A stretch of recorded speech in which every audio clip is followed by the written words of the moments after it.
This is the Narcissist's Worst Nightmare podcast, and today on our first episode, we are talking about exactly why narcissists hate women like me, and probably you too.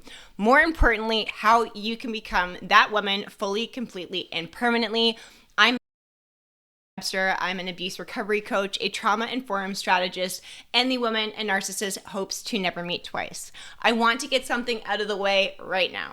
It is not weak women that fall for narcissists. It's women who were never allowed to rest, those who had to overfunction to survive, strong women who were taught how to tolerate more than what they should have had to. Narcissists do not go for women with no value. They go for women with power, and they convince them over time to give it away. They look for women who are independent but isolated, empathetic but under boundary, successful but still seek emotional safety that they never truly had growing up, and women who have resilience but not fully supported. They want women who know how to hold everything together, but not themselves. And that is not weakness, that is vulnerability wrapped in strength, and narcissists, they eat it up. Let me tell you something that still makes me cringe. There was a time where I thought I found the one. He was charming, he was intuitive, he seemed emotionally intelligent, he was smart. He said things to me like I was the most powerful woman that he's ever met. He loved how deep I was, how raw I was, how wise beyond my years. He even said things like, "You scare me in the best way."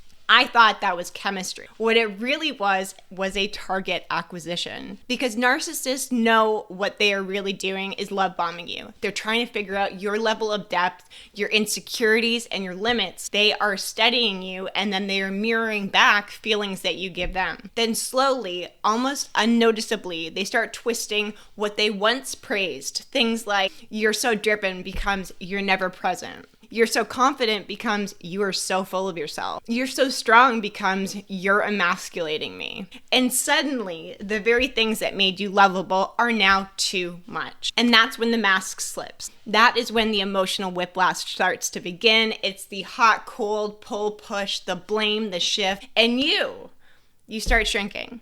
You start second-guessing yourself, over-explaining, begging, pleading for basic respect. And it's not because you're weak. It's because you want to be loved deeply. Your nervous system is trying to survive something that it hasn't even registered yet. I do not believe in being fully healed. I don't think you arrive at that destination. But a woman in healing is a narcissist's worst nightmare. It's not because she's mean. She's not bitter. She is just super crystal clear. Someone in healing doesn't play emotional tag with emotionally unavailable men. A woman in healing doesn't explain her boundaries, she just sets the standard. A woman in healing doesn't chase, she chooses. And a held woman, meaning she has community, she has sisterhood, therapy, coaching, spiritual support, is a dangerous threat to a narcissist because their isolation is their oxygen, and support, that's the oxygen mask that wakes you the hell up. The whole woman does not need validation to feel worthy. They know who they are without a mirror of somebody else's approval, which means things like manipulation,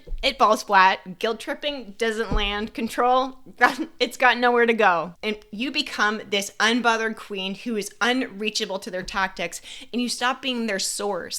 And they don't hate you because you're cruel. They hate you because your wholeness exposes their emptiness. So let's talk about why so many women, strong, brilliant, self-aware women in leadership get hooked. It's not because you're stupid. It's not because you like the drama. It's not because narcissistic abuse creates what we call a trauma bond. A trauma bond is where your nervous system becomes chemically attached to the person that's harming you. It's created this cycle of the high and low roller coaster. It's the love bombing, the affection, the connection, the dopamine. And then comes the neglect, the coldness, the anger, the resentment, the blame, or the punishment. That's your cortisol. So your brain gets addicted to the relief that comes up when the abuse stops temporarily, and you think that it will return with good behavior, which you are calling love, but it's actually a withdrawal symptom of narcissistic abuse. And if you have experienced any trauma from your childhood, abandonment, neglect, emotional inconsistency, this pattern is going to feel super familiar to you. You're not addicted to the person, you are addicted to hope. Hope that this time that it's different. Hope that if you just do better, love harder, say the right thing, stay softer, they are going to change, but they won't. Because they do not want healing. They want control.